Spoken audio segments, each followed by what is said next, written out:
শ্বশুরবাড়ি ব্লগ 1 নিয়ে চলে আসলাম। আসসালামু আলাইকুম ভিউয়ার্স, সবাই কেমন আছেন? চলে আসলাম একদমই নতুন একটা ভিডিও নিয়ে এবং একদমই ভিন্ন ধর্মী একটা ভিডিও। তো চলুন দেখে নিন। আমি প্রথমেই বলেছি যে শ্বশুরবাড়ি ব্লগ 1 কেন বলেছি? কারণ আমি শ্বশুরবাড়িতে যেহেতু আছি, এর আগে শ্বশুরবাড়ির কোনো ব্লগগুলো আপনাদের সাথে শেয়ার করিনি। তবে ভাবছি যে না, একটু ব্যতিক্রমধর্মী যেহেতু একদমই গ্রাম্য পরিবেশে, তো এই ভিডিওগুলো অনেক বেশি পছন্দ করে থাকেন। তো আমি ভেবেছি যে এই ভিডিওগুলো আপনাদের সাথে আসলে শেয়ার করব এবং এগুলো আপনাদের অনেক বেশি ভালো লাগবে। কারণ সব কিছুতে ভিন্নতা, এটা প্রত্যেকেরই অনেক বেশি পছন্দ। তো দেখেন, আমি কিন্তু একদমই দেখাচ্ছিলাম যে আমি রাইস কুকারে বিরিয়ানি রান্না করছিলাম, দেখেছেন, কিন্তু ওইটা আসলে সব কিছু চুলায় প্রসেসিং করে নিয়ে দেন আমি ওইটাতে দিয়ে দিয়েছিলাম। আমি বাসাতেও ঠিক একইভাবে বিরিয়ানিটা রান্না করি।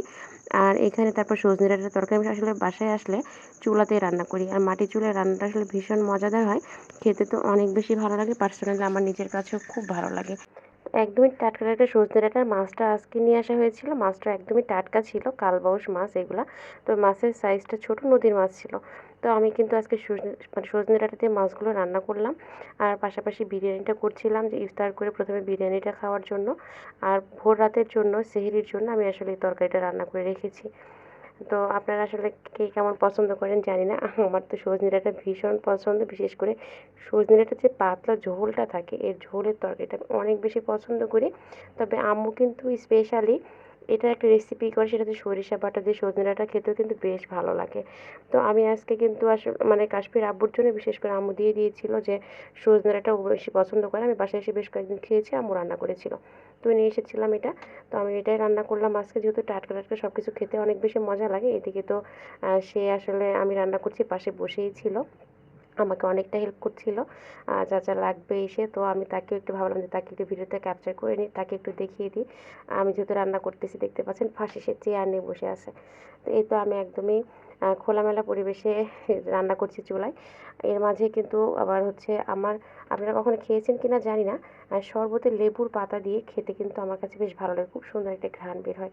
তো আমি বললাম যে আজকে তো অনেক বেশি রোজা লেগে গিয়েছিল, এত বেশি কষ্ট হচ্ছিল। তো বললাম যে তাহলে তুমি একটু পাতা উঠিয়ে নিয়ে আসো। তো সে আবার পাতা উঠাতে কিছুটা ভিডিও করে নিয়েছে। কারণ দেখেন, একটা ভিডিও বিশেষ করে যারা দেখছেন ভিডিওটা, বিশেষ করে যারা কন্টেন্ট ক্রিয়েটর হিসেবে কাজ করছেন, তারা একটু মাথায় রাখবেন, যত বেশি আলাদা আলাদা ভিউজ নিয়ে আসতে, মানে বিভিন্ন রকম দৃশ্য মানে ভিডিওতে রাখতে পারবেন যত রকম, তত কিন্তু ভিডিওতে বেশি অ্যাট্রাক্টিভ হবে, বেশি ভালো হবে। আর আমি কাজের মাঝে থেকে লং ভিডিও দিতেই হবে, গতকালকেও দিইনি, এই জন্য আমি জাস্ট কোনো রকমে একটু ভিডিওটা করে নিয়েছি, যার কারণে ভিডিওটা খুব বেশি ভালো হয়েছে এটা কিন্তু না।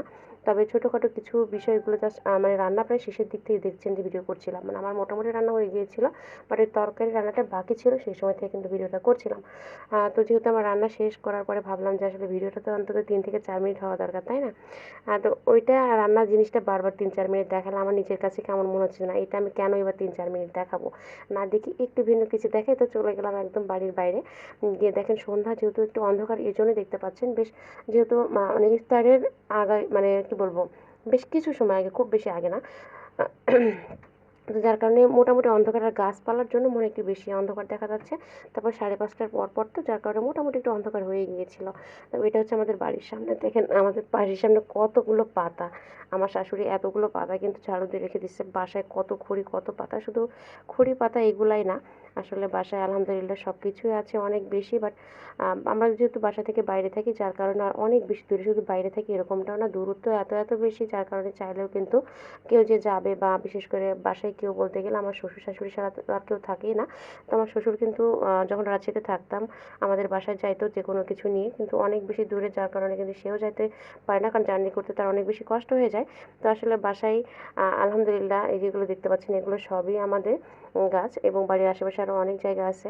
তো সব কিছুই বাড়িতে আছে আলহামদুলিল্লাহ, যতটুকু প্রয়োজন। আর একদমই গ্রামীণ পরিবেশে আমার শ্বশুর বাড়িটা, বিশেষ করে মানে অনেক ভালো লাগে। সব মানে কোনো কিছুরই কোনো কমতি নাই, সব কিছুই আছে, থেকেও আবার অনেক কিছুই নাই, এরকম একটা অবস্থা।